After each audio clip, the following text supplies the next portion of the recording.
August 15, 1976, East Berlin. Klaus Breitkopf, a 34-year-old factory supervisor, stood frozen in his kitchen doorway watching his 8-year-old daughter Emma carefully drawing pictures at the wooden table. What he witnessed should have filled him with pride, yet it sent ice through his veins.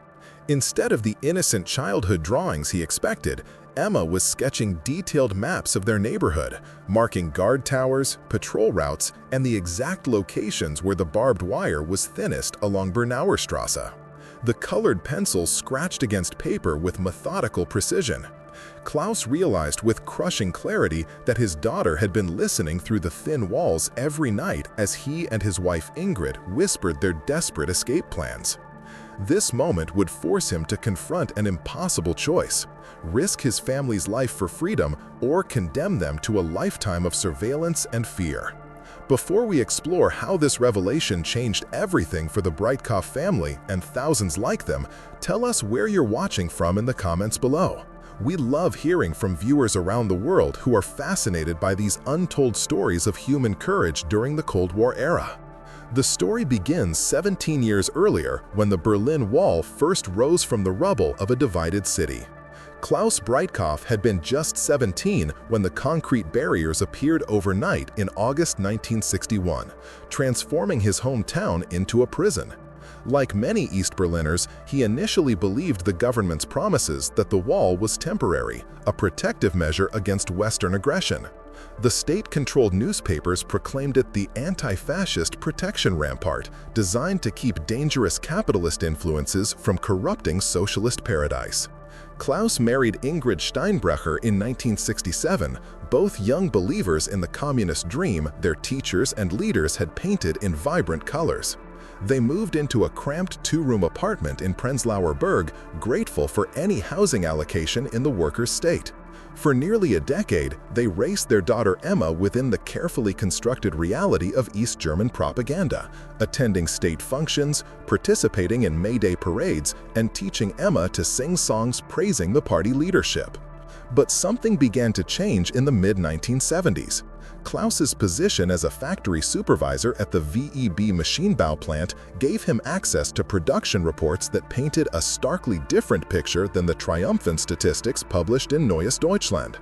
While the newspaper celebrated record-breaking industrial output, Klaus saw the reality: outdated machinery breaking down daily, chronic shortages of raw materials forcing production delays, and quotas met only through creative accounting that bordered on fraud. The factory's monthly reports showed they produced 847 machine components in July 1975, while the official state newspaper claimed 1,200. The disparity wasn't limited to his workplace. During his mandatory attendance at district party meetings, Klaus noticed how local officials nervously deflected questions about consumer goods shortages, empty store shelves, and the growing lines for basic necessities like meat and fresh vegetables. By early 1976, Klaus spent an average of 3 hours each day waiting in various queues just to secure food for his family, a routine that left him questioning everything he had been taught to believe about socialist efficiency. The first crack in Klaus's worldview came during a chance encounter with his cousin Werner, who had escaped to West Berlin in 1963 by hiding in a diplomatic vehicle. Werner managed to send a coded letter through a trusted intermediary, describing life in the Western sectors with details that seemed impossible yet rang with authenticity. According to Werner's carefully disguised message, West German grocery stores displayed more varieties of bread than Klaus had seen in his entire lifetime. Werner wrote about choosing between 17 different types of cheese at a single market, while Klaus's family had access to only 2 varieties and only when supplies permitted. The letter mentioned owning a Volkswagen Beetle purchased with money Werner earned in just 4 months of factory work, while Klaus's application for a Trabant automobile had been pending for 6 years with no delivery date in sight. Werner described watching American movies in theaters, reading uncensored books, and traveling freely to France for summer vacation. These descriptions created such cognitive dissonance that Klaus initially dismissed them as Western propaganda designed to demoralize loyal socialist citizens. The real shock came when Klaus discovered physical evidence that Werner's descriptions might be accurate. During a routine maintenance inspection at the factory, Klaus found a hidden compartment in an imported machine tool from Yugoslavia. Inside was a crumpled West German magazine from 1975, apparently left behind by a foreign technician. The magazine's advertisements alone contained more consumer products than Klaus had ever imagined existed. Photographs showed ordinary families sitting in living rooms filled with modern furniture, television sets, stereo equipment, and household appliances that looked decades more advanced than anything available in East German stores. One advertisement featured a kitchen with a refrigerator larger than Klaus's bedroom, filled with fresh fruits, vegetables, meats, and dairy products arranged in colorful abundance.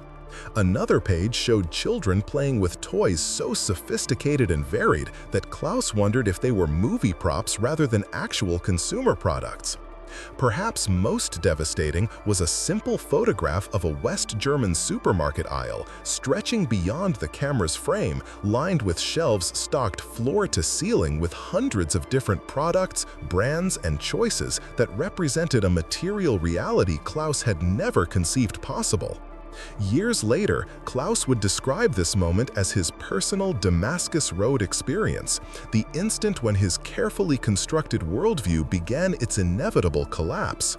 He spent hours studying every page of that magazine, memorizing details that contradicted nearly everything he had been taught about Western decadence and socialist superiority. The people in the photographs didn't look oppressed or miserable, as East German propaganda consistently claimed. Instead, they appeared healthy, well-dressed, and surrounded by material abundance that made Klaus's own living conditions seem almost medieval by comparison. The magazine's publication date was less than a year old, proving these images represented current reality rather than capitalist fantasy. Klaus realized that if Werner's letter and this magazine both painted similar pictures of Western prosperity, then perhaps the most dangerous lie wasn't capitalist propaganda, but the socialist rhetoric he had believed his entire adult life. The transformation of Klaus's political consciousness accelerated throughout the winter of 1975 to 1976, as he began noticing contradictions everywhere in East German society. Government officials who preached socialist equality lived in luxury apartments with Western appliances, while ordinary workers like Klaus crowded into deteriorating buildings with chronic heating problems and unreliable plumbing. Party leaders' children attended exclusive schools and received preferential treatment for university admission, while Emma's elementary school operated with outdated textbooks and insufficient supplies. The hypocrisy became impossible to ignore when Klaus learned that high-ranking party members shopped at special stores stocked with Western goods unavailable to regular citizens. His supervisor mentioned seeing Politburo member Heinrich Hoffmann's wife purchasing French champagne and Swiss chocolate at a restricted facility near Alexanderplatz, while Klaus's family had been without coffee for 3 weeks due to supply shortages. The journey to this moment began with small acts of rebellion that grew bolder as Klaus's disillusionment deepened. He started listening to Western radio broadcasts despite the severe penalties for such activities, using a small transistor radio hidden beneath his workbench during lunch breaks. The voices from RIS Berlin and BBC German service painted a world of political freedoms, economic opportunities, and cultural richness that stood in stark contrast to his daily experience of surveillance, scarcity, and intellectual stagnation. These broadcasts revealed news deliberately omitted from East German media, including detailed reports of successful escape attempts, international criticism of the Berlin Wall, and growing dissent within other Warsaw Pact nations. Klaus learned that in 1975 alone, 126 people had successfully escaped to West Berlin through various methods, while East German authorities had arrested over 3,000 individuals for attempting illegal border crossings. What happened next surprised everyone in the Breitkopf household. Instead of Klaus initiating discussions about escape, it was Ingrid who first voiced the forbidden thoughts they had both been harboring for months. During a quiet evening in March 1966, as Emma practiced her violin in the tiny bedroom, Ingrid set down her mending and spoke words that would change their family's destiny forever. "I cannot raise our daughter to believe lies that I no longer believe myself," she whispered, her voice barely audible above the scratching of Emma's bow against strings. Ingrid revealed that she had been conducting her own covert research, carefully observing patterns of border security during her work commute and mentally cataloging information that might prove useful for an escape attempt. As a seamstress at a textile factory near the border zone, Ingrid had noticed that guard rotations occurred every 6 hours, with a brief transition period when surveillance might be less intensive. She had also observed that rainy nights seemed to reduce the effectiveness of searchlights and acoustic detection equipment, creating potential windows of opportunity for desperate families. By the time Klaus discovered Emma's detailed drawings that August morning, the Breitkopf family had already spent 5 months developing an elaborate escape plan that required absolute secrecy and perfect timing. They had identified a section of the border wall near Potsdamer Platz where construction work was creating temporary disruptions in the normal security patterns. Klaus's factory connections had provided access to industrial tools that could potentially cut through chain-link fencing, while Ingrid's sewing skills had produced modified clothing designed to minimize noise during nighttime movement. The plan required them to navigate through a complex route involving sewers, abandoned buildings, and construction zones, ultimately reaching a predetermined point where West German border guards had allegedly been more receptive to helping refugee families. Every detail had been rehearsed through careful reconnaissance missions disguised as routine errands and family walks, with each family member assigned specific responsibilities and escape routes if the primary plan failed. The accumulating evidence of Stasi surveillance made their escape attempts increasingly dangerous as the summer progressed. Klaus noticed that his mail delivery had become irregular, suggesting that his correspondence was being intercepted and examined before reaching his apartment. Ingrid discovered that her workplace supervisor had begun asking casual questions about her family's activities, weekend plans, and political opinions with a frequency that seemed suspicious rather than friendly. Most alarmingly, Emma came home from school with stories about new classroom activities where children were encouraged to report conversations they overheard at home, particularly discussions critical of government policies or expressing admiration for Western countries. The family realized that East German authorities were systematically recruiting children as informants against their own parents, creating an atmosphere of paranoia where even family dinner-time conversations became potential sources of incrimination. The tipping point came when Klaus's neighbor, Friedrich Vollbrecht, disappeared without explanation in late July 1976. Friedrich had been a quiet man who worked as a radio technician and occasionally made subtle comments critical of government policies during their brief conversations in the apartment building's courtyard. One morning, Friedrich simply wasn't there anymore. His apartment stood empty, his belongings removed, and other neighbors pretended he had never existed. Klaus learned through whispered conversations that Friedrich had been arrested by the Stasi for possession of Western broadcasting equipment and suspected involvement in helping others plan illegal border crossings. The implications were terrifying. If Friedrich had been under surveillance, then anyone who had spoken with him might also be monitored, investigated, and potentially arrested. Klaus realized that his family's escape window was closing rapidly, and further delay might result in their own midnight arrest and decades of imprisonment in Bautzen or other notorious East German political prisons. The final weeks before their escape attempt were marked by careful destruction of evidence and meticulous preparation for a journey that offered only a slim chance of success. Klaus burned the hidden Western magazine page by page in their apartment's heating stove, mixing the ashes with regular household refuse to avoid detection. Ingrid gradually sold or gave away personal possessions that couldn't be carried during the escape, creating believable explanations for why they were simplifying their lifestyle.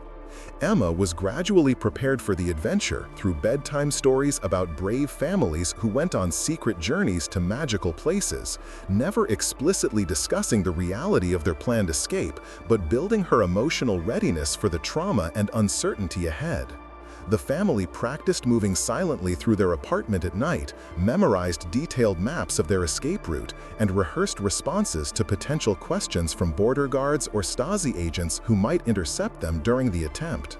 Klaus later wrote in a diary he kept hidden for 40 years that the night before their escape, he experienced a mixture of terror and exhilaration unlike anything in his previous experience. He understood that by morning, his family would either be free or dead, with virtually no middle ground between those two extremes. The statistics were sobering. East German records later revealed that approximately 40% of attempted escapes resulted in arrest, 30% ended in death or severe injury, and only 30% achieved successful crossing into West Berlin or West Germany. Klaus knew these numbers, yet the alternative seemed even worse. Raising Emma within a system built on lies, surveillance, and oppression felt like a betrayal of everything he wanted his daughter to become. He realized that freedom required risking everything he cherished, including the lives of those he loved most deeply. The escape attempt began at 2:47 a.m. on September 3, 1976, during a thunderstorm that provided both cover and additional danger for their nighttime journey. Klaus carried a small backpack containing their identification documents, what little money they possessed, and a few precious family photographs. Ingrid wore the specially modified dark clothing she had sewn, with hidden pockets containing basic medical supplies and emergency food. Emma, now 9 years old, had been told they were going on a special adventure to surprise her grandmother, a story that kept her cooperative without fully understanding the life-threatening nature of their mission. The family moved through Berlin's darkened streets using routes Klaus had practiced dozens of times, avoiding main thoroughfares and areas with known Stasi observation posts. Their journey through the border zone required navigating through a construction site where new apartment buildings were being erected near the death strip. Klaus used industrial wire cutters stolen from his factory to breach the first layer of fencing, while Ingrid and Emma squeezed through the opening he created. The second barrier proved more challenging, requiring them to crawl beneath a section where flood damage had created a slight gap between the fence and concrete foundation. Emma's small size proved advantageous in squeezing through spaces that would have been impossible for adults, but her occasional whimpers of fear threatened to attract attention from nearby guard towers. Klaus realized that their survival depended on Emma's courage and their ability to move with absolute silence across terrain designed to prevent exactly what they were attempting. The most terrifying moment came when they reached the final barrier before West Berlin, where guard dogs had been released for their routine patrol just minutes before the family's arrival. Klaus could hear the German shepherds approaching, their heavy breathing and clicking claws against concrete growing louder with each passing second. The family pressed themselves against a concrete wall, hoping the darkness and storm would mask their scent and sound from the approaching animals.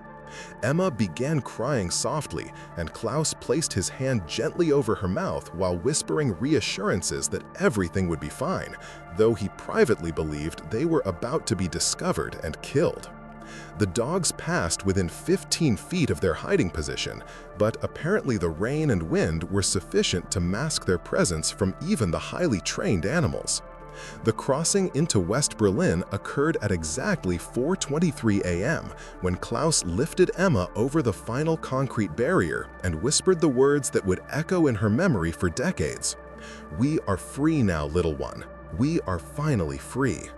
The West German border guards who discovered them were initially suspicious, having encountered several East German agents posing as refugees in recent months. Klaus presented the hidden magazine pages he had carefully preserved as evidence of their genuine desire for freedom, while Ingrid showed the guards her modified clothing and the industrial tools they had used to breach the barriers. Emma, exhausted from the 3-hour journey through the death strip, fell asleep in Klaus's arms as officials processed their asylum paperwork in a temporary facility near Checkpoint Charlie. The immediate aftermath of their escape revealed both the promise and challenges of starting over in an entirely different society.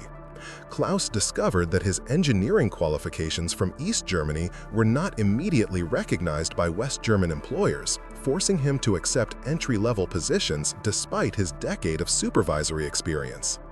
Ingrid found work in a textile factory where the machinery was so advanced compared to her previous workplace that she required months of retraining to operate equipment that seemed almost futuristic. Emma enrolled in a West Berlin elementary school where classmates initially treated her with curiosity mixed with suspicion, unsure how to interact with someone who had lived behind the Iron Curtain. The family's first apartment in West Berlin was smaller than their East German home, but filled with appliances, food choices, and consumer goods that continued to amaze them months after their arrival. Klaus's adjustment to Western society proved more psychologically complex than he had anticipated during their escape planning. The abundance of choices in grocery stores, which had initially thrilled him, eventually became overwhelming as he struggled to make decisions after a lifetime of accepting whatever products were available. He spent hours in department stores, paralyzed by the variety of clothing, electronics, and household goods, unable to comprehend how people navigated such extensive options without government guidance or restrictions. His first attempts to purchase a television resulted in confused conversations with salespeople who couldn't understand why Klaus needed detailed explanations of the differences between dozens of available models. The concept of brand competition was foreign to someone who had grown up with single-option purchasing for most consumer goods. The Breitkopf family's integration into West German society was complicated by their ongoing fear of Stasi retaliation against relatives who remained in East Germany. Klaus learned through refugee networks that his brother Hans had been arrested 3 weeks after their escape and sentenced to 5 years in Bautzen prison for failure to report illegal border crossing preparations.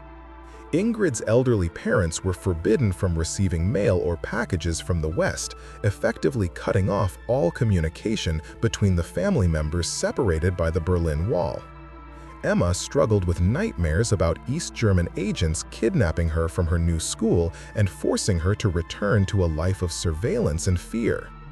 These psychological scars persisted for years, creating a complex mixture of gratitude for their freedom and guilt over the consequences their escape had imposed on family members left behind. The broader implications of the Breitkopf family's successful escape extended far beyond their personal story, representing thousands of similar journeys undertaken by East German families throughout the Cold War period. Klaus became involved with refugee assistance organizations that helped other escapees navigate the complex process of building new lives in Western society. He translated his experience into practical guidance, helping recently arrived families understand everything from apartment rental procedures to job application processes that seemed routine to West Germans but were completely foreign to people raised in socialist economic systems. Ingrid organized support groups for women who had left children or elderly parents in East Germany, providing emotional support for the guilt and anxiety that accompanied successful escapes. Emma's childhood experience of crossing between two completely different political and economic systems gave her unique insights into the human cost of ideological division. Her elementary school teachers noticed her exceptional ability to understand multiple perspectives on complex issues, a skill developed through experiencing dramatic contrasts between East German propaganda and West German reality. By age 12, Emma was serving as an informal interpreter for other refugee children, helping them process the psychological displacement that accompanied sudden transitions from authoritarian to democratic societies.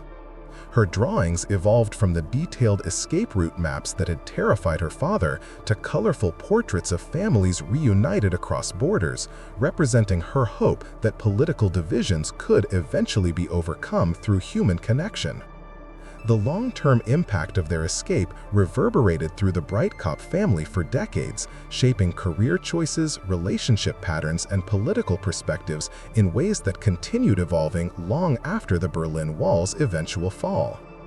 Klaus never fully lost his suspicion of government authority, even in democratic West Germany, maintaining a watchfulness that reflected decades of conditioning under Stasi surveillance. He kept detailed records of all official interactions, from tax filings to police encounters, creating documentation systems that seemed excessive to his Western colleagues but provided psychological security for someone who had lived through arbitrary government persecution. His distrust of official pronouncements led him to seek multiple sources for all news and information, developing critical thinking skills that served him well in his eventual career as a quality control inspector for a major automotive manufacturer. Ingrid channeled her experience of material scarcity into a lifelong commitment to humanitarian work, volunteering with organizations that provided assistance to refugees from various authoritarian regimes around the world. Her understanding of the psychological challenges faced by people displaced from familiar societies made her particularly effective in helping asylum seekers from Vietnam, Afghanistan, and other conflict zones adapt to German culture. She developed programs that addressed not just material needs like housing and employment, but emotional support for the trauma of leaving everything familiar behind. Her approach emphasized that successful integration required acknowledging both the losses and gains associated with starting over in a completely different society. The family's story took an unexpected turn in 1989 when the Berlin Wall finally fell, creating opportunities for Klaus and Ingrid to return to East Germany as visitors rather than refugees. Their first trip back to their old neighborhood revealed the extent of deterioration that had occurred during their 13-year absence. The apartment building where they had lived was scheduled for demolition due to structural problems that had been ignored by government authorities more concerned with political control than infrastructure maintenance. Klaus's former factory had closed permanently, unable to compete with Western industrial efficiency once East Germany opened to market competition. Many of their former neighbors had lost their jobs and struggled to adapt to capitalist economic systems they had never been taught to navigate. Perhaps most poignantly, Klaus and Ingrid discovered that their escape had inspired other families in their former neighborhood to attempt similar journeys to freedom. Between 1976 and 1989, at least 17 other families from their apartment complex had successfully escaped to West Germany, many using variations of the route Klaus had first identified. The superintendent of their old building, Wilhelm Krautwurst, had secretly maintained a notebook documenting successful escapes, viewing each departure as a small victory against the oppressive system that had controlled their lives. Krautwurst revealed that the Stasi had questioned him repeatedly about the Breitkopf family's escape, but he had consistently claimed ignorance about their plans or methods. Emma's professional career as a journalist was directly shaped by her childhood experience of living through one of the 20th century's most significant political transitions. Her reporting specialized in stories about families separated by political conflicts, taking her to divided societies from Korea to Cyprus to Northern Ireland. She developed a unique sensitivity to the human cost of ideological barriers, understanding how political divisions create personal tragedies that persist long after diplomatic solutions are negotiated. Her 1995 memoir, Between Two Worlds: Growing Up Across the Berlin Wall, became required reading in German schools studying Cold War history, providing students with personal perspectives that traditional textbooks could never convey. The magazine that had originally opened Klaus's eyes to Western reality was eventually donated to the Berlin Wall Museum, where it became part of an exhibit documenting the role of Western media in inspiring East German escape attempts. Museum visitors could examine the specific pages that had convinced Klaus his family needed to risk everything for freedom, seeing the advertisements and photographs that had shattered his belief in socialist propaganda. The exhibit included audio recordings of Klaus describing his emotional reaction to seeing evidence of Western prosperity, helping visitors understand how small pieces of information could trigger life-changing decisions in authoritarian societies where access to alternative viewpoints was strictly controlled. The Breitkopf family's escape story gained additional historical significance when Stasi archives were opened following German reunification, revealing the extent of surveillance and investigation that had followed their disappearance. Secret police files documented a months-long investigation involving dozens of agents who interviewed neighbors, co-workers, and even Emma's elementary school teachers in attempts to understand how the family had planned and executed their border crossing. The files revealed that several other families had been arrested based on suspicions generated by the Stasi investigation, demonstrating how one successful escape could trigger broader crackdowns on anyone who might have provided assistance or inspiration.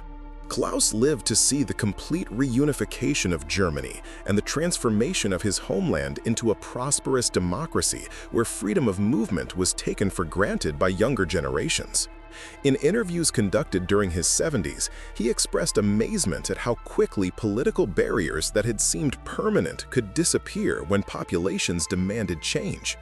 He often reminded listeners that the Berlin Wall had stood for 28 years, longer than Emma's entire childhood, yet had fallen within a matter of months once East German citizens began demanding their basic human rights.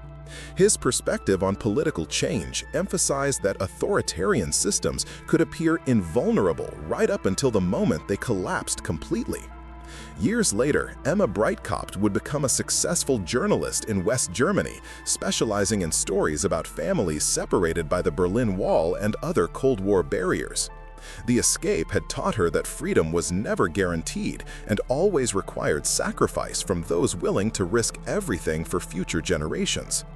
In her 1995 memoir, she wrote about her father's courage in choosing uncertainty over comfortable oppression and her mother's quiet strength in supporting decisions that could have resulted in their deaths. The magazine Klaus had found in that factory machine represented more than Western consumer abundance.